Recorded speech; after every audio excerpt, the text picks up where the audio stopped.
Fantastic. All right. Well, we only have one more speaker before we wrap up the day today. And you are all in for a special treat because she is absolutely phenomenal. I am thrilled to be joined in a little bit by Lisa Borders. Lisa has decades, 3 decades, in fact, of leadership experience across the private, public, and nonprofit sectors. Lisa is the CEO of LMB Group, a management consultancy firm. She's host of the Enlightened podcast, and she chaired the Borders Commission, an independent panel chartered by the United States Olympic and Paralympic Committee. Borders was also the inaugural president and CEO of Time's Up, and formerly the president of the WNBA, the Women's National Basketball Association. So she has had an incredible career across numerous sectors. Thank you so much, Lisa, for joining us today. It's so wonderful to have you. Listen, I am just thrilled to be here and to be with all these 4,000 women who are investing in themselves. Thank you to you, Kathryn, and your team for inviting me to participate. Well, as I say, the pleasure is all ours, and I not only thank you, but I'm so grateful to every single person who took the time out of their day to day to join us, to be inspired, and to think about how we all change the game together. So I will dive in because I know when we did our prep call, I had 1,000 things to ask you, and we could cover so many topics. But the place I wanted to start is, when we were first chatting and you suggested this topic of agency, of activating your agency, it really struck a chord with me. And I wanted to take a moment to have you define agency for the audience. And what does activating your agency mean to you?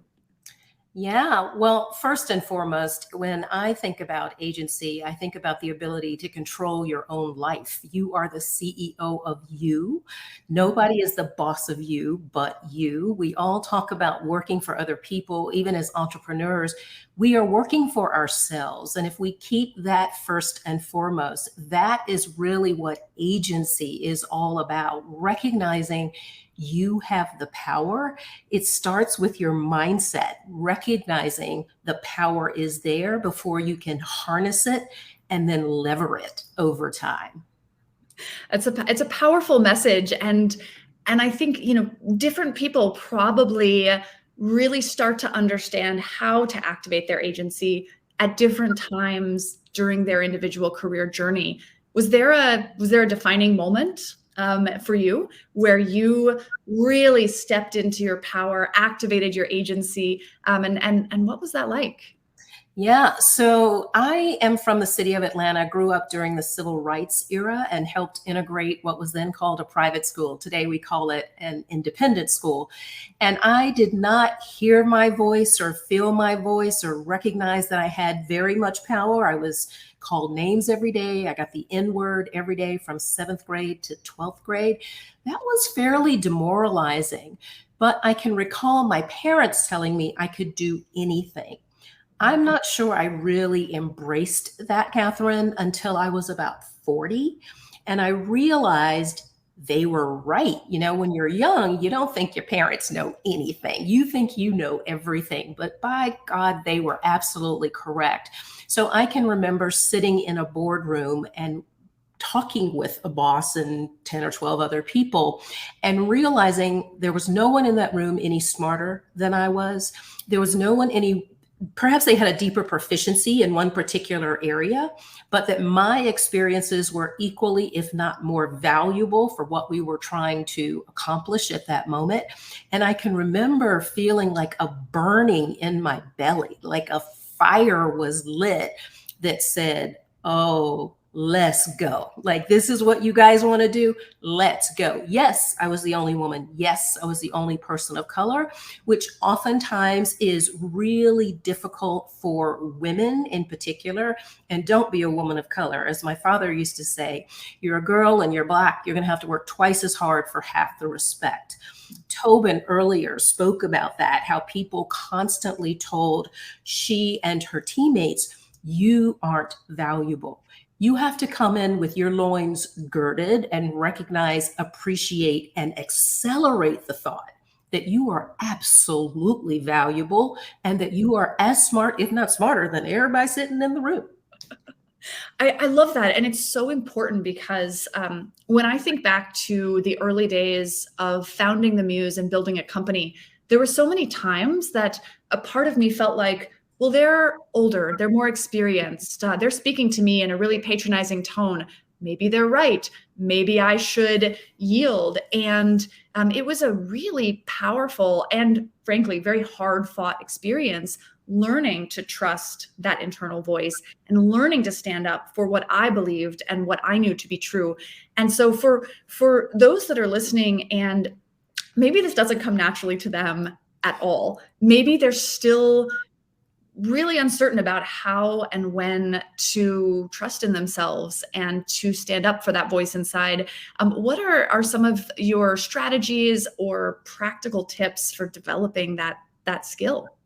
Yeah. So the first thing I would tell you is that we are all the same, and women are taught at a very young age to cooperate and collaborate. We are taught not to make waves. What we are often not taught to do is navigate and negotiate, which means a direct connect with someone saying exactly what you're thinking and exactly what you're feeling. So the first thing I would tell you is stop being fearful. We often are afraid that someone's going to get upset with us and not like us and not be our friend. Listen, ladies, we are not here to make friends. We are here to be respected. And I'm not telling you to roll over people and break glass. That's not what I'm talking about. But it should not be a guiding principle that this person has to be your friend. At the end of the day, self-preservation and making sure that you are taking care of you and you are bringing your best self to the game and delivering the best results, that starts with mindset. I keep going back to that because we play these negative thoughts in our head and we're fearful of failing. Let me tell you what I was taught. Fear stands for false evidence appearing real. False evidence appearing real. That's an illusion. If you get it wrong, so what? Do it again and get it right. When you rode your bicycle the first time, did you get it right? When you typed your paper the first time, did you know the whole keyboard? Practice makes perfect. Practice builds confidence. So I say, first and foremost, get your mind right. Second, go ahead and just try it. The only thing that can happen is it won't work and you get to try it again. When someone tells you no, here's what I invite you to think. No means next opportunity. Did you hear me? Next opportunity. So when I was told no by the voters in the city of Atlanta when I ran for mayor, yes, I took to my bed for 3 days. I'm not going to lie. But on the third day, I thought, okay, there's another opportunity. The next opportunity must be in the universe for me. This was not my chair to be had. The voters have spoken. There are more ways to serve. You don't need a title to do so. The next thing I knew, I had another great opportunity raising money for a level 1 trauma center in Atlanta. $325 million. And people look at that on my resume today and say, what? How in the world did you get involved in that? So I would just tell you, get your mind right, get over the fear, take the plunge. And if it doesn't work out, recognize that the universe is conspiring for your success and that wasn't the right opportunity for you. There's a next opportunity on the horizon. I love it. And I think it's so important because yes, rejection stings. I was turned down 148 times when I was trying to raise funding in the early days as an entrepreneur, but it's what you do in response to that I think really does define you. And I love the way you articulate it and you remind people because you can learn just as much from when it doesn't work and it doesn't go right, sometimes more than when you have that success. Yeah, you are exactly right. This is the last thing I'll say on that quickly. Obstacles are not there to punish you. Adversity is not there to punish you. It's there to push and promote you. So if you think about it differently as a gift, such that you'll be able to do your best, do better than you did the last time and your best ultimately, then you welcome the adversity, you welcome the obstacles. When I was in public office, my mother used to say, listen, those elected officials who are working against you, who are fighting with you, they're like the agitator in the washing machine. We beat the hell out of the clothes, but they're clean when they come out. Yes, yes. And so the next question then that I want to pose to you is, because I've been watching the chat this whole time, and it's blowing up with women resonating with the experience, sharing their own. By the way, if you're listening and you have a question for Lisa, drop it in the chat if we have time. I'll ask her at the end.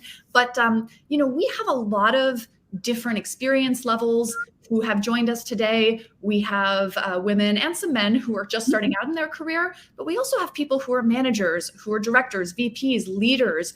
Yeah. And, I know that you have a really thoughtful leadership philosophy around helping the people around you activate their agency and step into their power. And so I'd love for you to talk a little bit about, for the leaders and managers in the audience, or the people who aren't there yet, but maybe they want to be later in their careers, how can leaders and companies support employees in activating their agency? Well, thank you for that question. And the first thing I would offer is that typically in every organization I've worked in, and this is historically how things have been set up in businesses, large, medium, and small, it's been a hierarchy, right? A triangle with someone at the top and then everybody else, the middle and at the bottom. I reject that model. And the model that I use is a circle, or better yet, a wheel. And I think about the mission, or whatever you're trying to accomplish in the company or the league or the nonprofit, is at the center.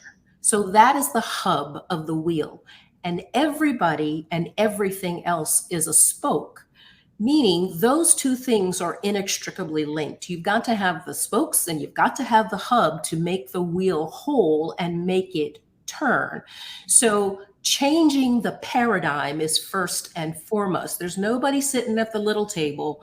Everybody's sitting at the wheel, and everybody is putting their shoulder to the wheel to make sure that the mission at the center is accomplished.